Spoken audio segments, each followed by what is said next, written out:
to talk about Delhi issues and what the problems facing the people of Delhi, especially civic issues. Pollution continues to be a big narrative here. How important is this for the Congress party as far as air and water pollution is concerned? Air and water is in fact principally one of our major challenges. Yes. We held a press conference also 3-4 days ago where we highlighted both water and air pollution. And I also presented that the 4 or 5 principal causes. Let's just take air pollution first. 4 or 5 principal causes is the fact that both Delhi government and to a very large extent government of India have not been serious about this. I mean, there are some simple issues. Traffic congestion is one of the major pollutants. What is called tail pipeline emissions have increased considerably in Delhi. And we should have had far better infrastructure. You know, every time there are bottlenecks, you know, you drop from 3 gears to 2 gear to first gear to what is it called, neutral. You know, your things go up. You are now spending say 45 minutes to 2 hours on road. Otherwise, you would have been probably spending 20-25 minutes to 40 minutes. So that is what is also increasing diesel and petrol pollution. Absolutely. Second thing is public transport. The number of buses have gone down. It's actually 1/3 of what it used to be in Congress period. And I'll give you 2 numbers that will show you what a mess DTC is in. At our time, the daily ridership was about 43 lakhs per day.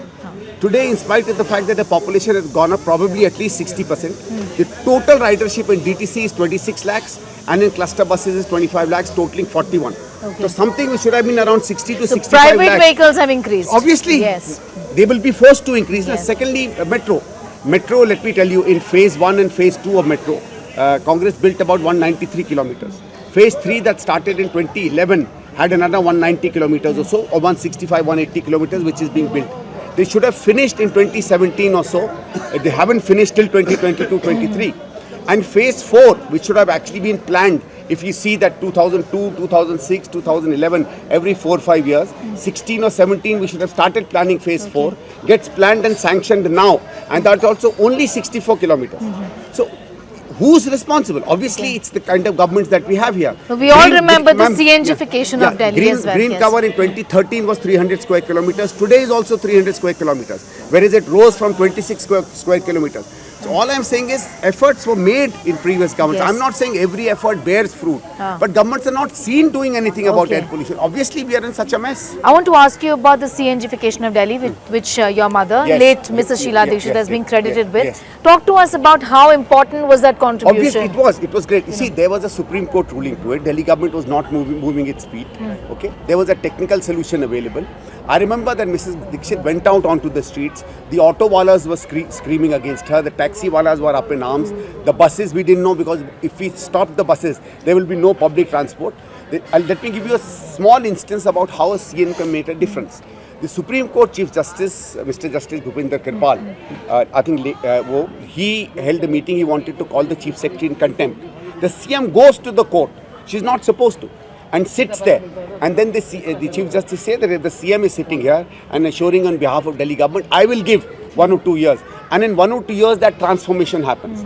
See, there was a BJP government, there was a pressure from people, technology was not available, finances were not there. She could have either cried to the people, played cheap politics, got the auto wallahs and taxi people on her side, got all the phatphatiyas on her side, and maybe, you know, greatly won the next election. But Delhi would have been messed up. So I think CNG is a great example of how a leader understands what needs to be done for the welfare of the city and never puts politics before her. What do you have to say about Yamuna, the Delhi Chief Minister? Former Delhi Chief Minister promised it will be cleaned up by 2025. We are in 2025. See, it doesn't happen with promises. The main reason is the dirt in the Najafgarh and the Shadra drains.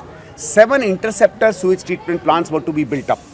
Work had started on them in 2011, 2012. Not a single one has been completed. I'll give you a shocking estimate. When Congress party came to power, the sewage treatment capacity was about 380 MGD. In Mrs. Dikshit's time, it rises to 604 MGD. There's continuous increase. Today, it's about 620 MGD. It should have gone up to 700 to 800 MGD. So where will the effluent go? Obviously, it will go into the Yamuna. Somebody just gave me a figure that is shocking. That, you know, a fecal matter, it is supposed to be some 240 milliparts per liter or something like that, which is this maximum limit. It's about near 90 or 97 lakhs or something like that. So we are not able to clean water. We are putting in fecal matter into the Yamuna. Obviously, we are messing it up. And why is it that the government could not have done? And I'll tell you the reason. The reason is that at Congress's time, the total accumulated losses, including interest payments, pending interest payments, was just about 8,000 crores of DJP. And its annual budget was about 8 to 10,000 crores. It could have been done over. Today, it's 74,000 crores, almost near the budget of Delhi government. Okay. So if you mess up and everything is done because you want to make things cheap and populist, things will happen. Na? When Delhi board does not have money, how will it make sewage treatment plants? I want to also ask you that you've gone together in Lok Sabha elections, you're not going together now. What about the minority votes? Is there a concern that it could be split in a way to benefit the Aam Aadmi Party or the BJP? No, our primary concern is the welfare of Delhi. Our primary concern is to get out a message that this government has messed up. We have solutions to put Delhi back, not in fully, but substantially. And that is our important part. We have a game plan. We've been talking about it. We are worried about Delhi's development. And this is an election about Delhi's development, not about Modi or about BJP.